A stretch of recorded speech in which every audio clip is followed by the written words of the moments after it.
Hi again, I'm back to the fourth stage of in the five stages of grief in case of a loss. So I am going to the fourth one. Number four is depression. Okay, I've just come from and talked about bargaining, how it happens, which is a normal stage in when you're grieving. Yeah, but you see now, as I've told you, grieve when you're bargaining. You bargain to see whether things can turn around, whether things can be okay, but you find it is too late. If somebody has died, is not going to wake up. Yeah, if somebody is so much gone in a certain disease, they are not going to come back. If you have lost a friendship, if you are divorced completely, it might not ever come back. Yeah, it is just a wish, it is something in the mind that you want to deal with in your mind, but it will never come back. And because of this, when you somebody comes to a realization, yeah, uh, sorry, my channel name is Honeynyabbs. Yeah, this is Honeynyabbs. Keep watching me, please, and subscribe. So when somebody comes to a realization that for sure, this, even whatever I'm doing, whatever I am talking, even to myself about, or whatever I'm trying to do, or even praying to God about, it's not going to happen naturally. Now, depression sets in. Yeah, and depression is really deep. It's a stage of great grief. Yeah, where people are so helpless, they feel so helpless, they are down, they withdraw, they feel empty, you know. There's a lot of sadness and sorrow, yeah, because now they have realized they have lost whatever it was. They have lost their loved one totally. The job is gone, whatever they do, whatever negotiation they do, the job is gone. A certain relationship, the marriage is over. This friendship is over. You have failed your exams. That is also a loss. Maybe you didn't have much time to prepare, and by the time you're preparing, you're so anxious, you're just praying, oh God, help me, but because you didn't prepare, so you realize you've done the exams, and you have failed. Yeah, losses are rampant. They can be small, but they don't look small to the person. And always remember, please never say that is a small thing. When you are encouraging someone, when you're going to see someone, always avoid saying this is small. If somebody is giving you their story that they have lost, you know, I lost, a pen that I was given by someone. This was a very good friend, and he gave me this pen, and I've been keeping it. Somehow it has disappeared. Never take a loss to be very small. The meaning the person has put in that thing is big, and you will help the person. Yeah, depending on how you receive the news of the person. There's nothing that you say it is small because it is small in your eyes.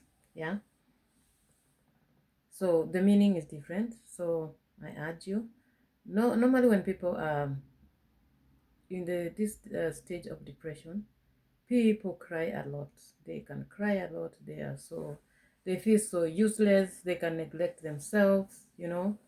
Because of very low energy, also because of heavy sadness. There are so many changes. You will find that others cannot even sleep, or others are just sleeping all the time.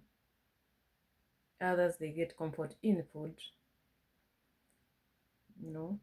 Others are not eating at all. So there's a lot of even body changes. There's stress. When there's depression, there's stress. And there are so many things that happen. Yeah. And when somebody is going and telling you a story at this stage, please never say. Don't even when somebody is crying. I have seen this, the way we have been socialized.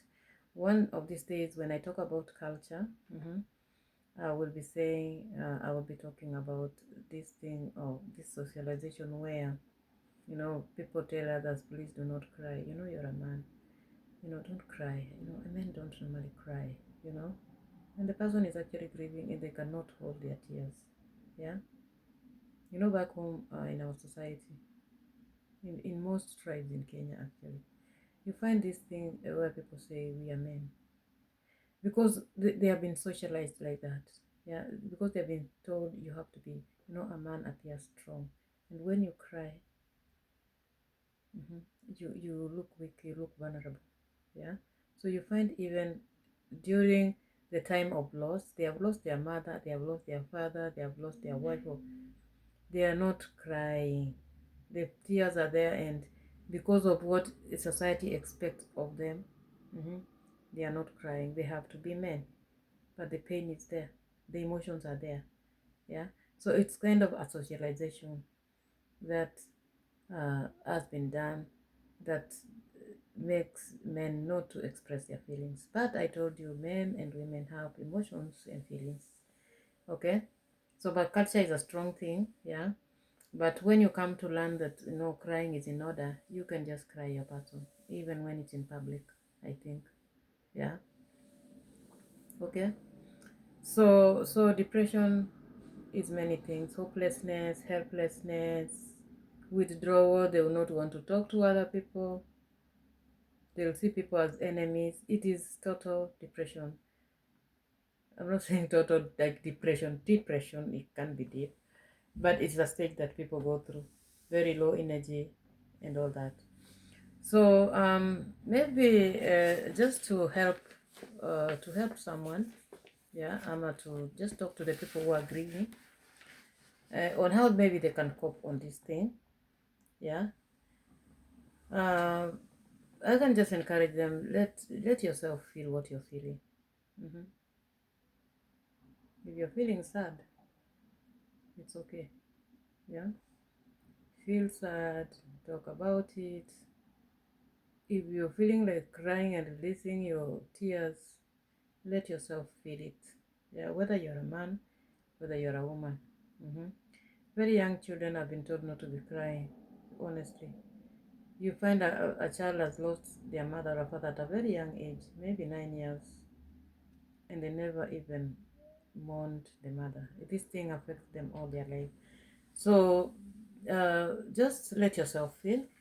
Hmm. And as people come to comfort you, they want to be there. Most people don't know what to say. Yeah. Most people don't know what to say, but they want to be there. Let them come there and sit with you. They want to make you a cup of tea, allow them. They want to give you water, allow them. If somebody is there to listen to you, just it's okay. Uh-huh. It's not that they don't understand. Yeah. Some of them have also they have had losses in their life, so they understand, and their friends, they want to be there for you. So always allow people, to help you. Yeah. I don't say this person has come to laugh at me. There are people who say, because I've lost my husband, if you are married, you still have your husband, you will not understand. No, they will understand. They have had some losses in their lives. Yeah, they understand what a loss means. It could not be like what you're going through, but just allow people to help you in this thing. Do not mourn alone. And also, another thing that someone can do just to help you cope, just try and keep the normal routines of self care. So like eating, try and eat every day. Mhm. Try and just walk a bit with a friend. Uh-huh. Try just the normal routines every day. Yeah. Do not allow yourself just to sit in one corner of a chair and you're seated there and you don't feel like waking up from there. You can try to cope in this kind of manner. Try to do your a few daily routines every day. Yeah. And it will help you. It will help you, energize you. Do not forget to eat. Sleeping might be a problem, but go take yourself to bed, walk a little bit, especially when somebody comes to see you, say we can talk even as we are walking, you know. Yeah, try even to talk to people, express yourself. These are, normal things that can just help you. Yeah, yeah. Even when you think people do not understand, maybe people have just come to see how you are grieving. Some people put a lot of importance in what other people think, huh? Which does not help them. Yeah. Mm-hmm. uh Maybe what other people think when you're looking for a job, I mean, like, people say image matters. Maybe what they think at that point is important, but what people are thinking about you right now, when you have a loss, when you have lost your mother, when you have lost your father, when you have lost something so big, it should. I think I know there are some people who that is the first thought that comes to their mind, but really, what people think at that point might not be the priority that you require at that time. Okay. And in all these stages that I've talked about, yeah, there's something very important, that one can do, you as an individual who has lost, yeah, because if you cannot express your feelings so well, get a journal. There are people who are so good in journaling. I know my two daughters and even my granddaughter, they are good in journaling. They can write things down, yeah. But you can also practice. Even some men can do it. Get a journal and put your feelings, and keep the book locked somewhere, yeah. Because I mean, it's a big violation if somebody comes and gets your journal and starts reading it. Really, it's a big. But do it for yourself. Write down how you're feeling. Write down your fears. What you think you have lost. Now you not have a house. You not have. I don't know what I will do. Journal. Journaling is a very powerful tool for healing. In whichever stage you are, yeah. Even when you're denying, you can just write down, I don't think my dad has died. I think somebody is playing a trick on me. Especially in this stage of depression. Yeah, if you can, journal down and write down what you are going through, your feelings and all that. Yeah. Put them there. Even if you have not talked much to another person, it can be very healing. Okay. But at this stage, I mean, some people have to go back to work even after a big loss. Yeah. Uh-huh. Even after a big tornado somewhere has hit your area and you don't have a house, I mean, and you have a work to do. I know that like your government can give you a few weeks, maybe 2 or 3 weeks, yeah, to settle and expect you back to work. Okay. And even after death, after you're buried your person, you're given maybe 3 weeks, you have to go back to work. But if you ever come to a point where you are not able to really function, yeah, like even to move, like you can go to work and you can't, yeah, you're always thinking of, I can't leave.